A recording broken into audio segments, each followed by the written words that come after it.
Hi guys! So ngayong gabi ganatong tanan so nato din sa Ipil. And hisulod to sila there silang mall dere. Para po atong makuha nilang mall naon sa kanindot. So nakita tag gunting. Kay magkating ta sa ato ang sticker sa bike. Kanang namang yung manghayo manggod.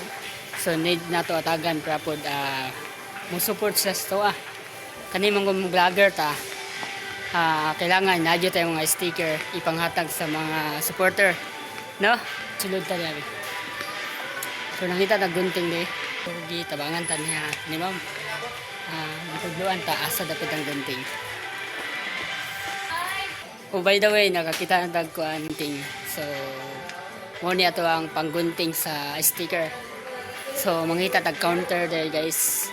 Nagtutuyok jud ta dahil silang ano sa sulod silang mall. So mga tana ta dapat ta mabayad. Excuse me sir. Dapat mabayad ani. Please proceed to one counter 67. Dito lang, sige. Salamat. So dako kay no magdalibog ta hatang bayad ani. Bayad ta guys. Kaloy sa Ginoo, hapit na gyud. No, vlogger day. Ay, vlogger na ay.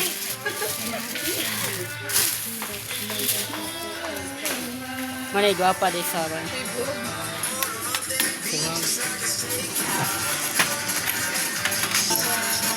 Welcome to my vlog. Dapat yan para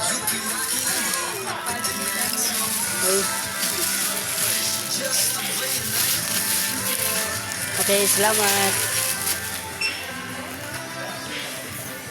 Guys, palibre daw niya. Pasensya na. Nahon, maabot ang puhon-puhon. Sugduan na tani. Kaluyan sa Ginoo. So good man ta. Yandagan pa mga pagsulay nga atong mga giano. Mao na akong topic ninyo. Kay magawas na pud ta. God bless ka na kung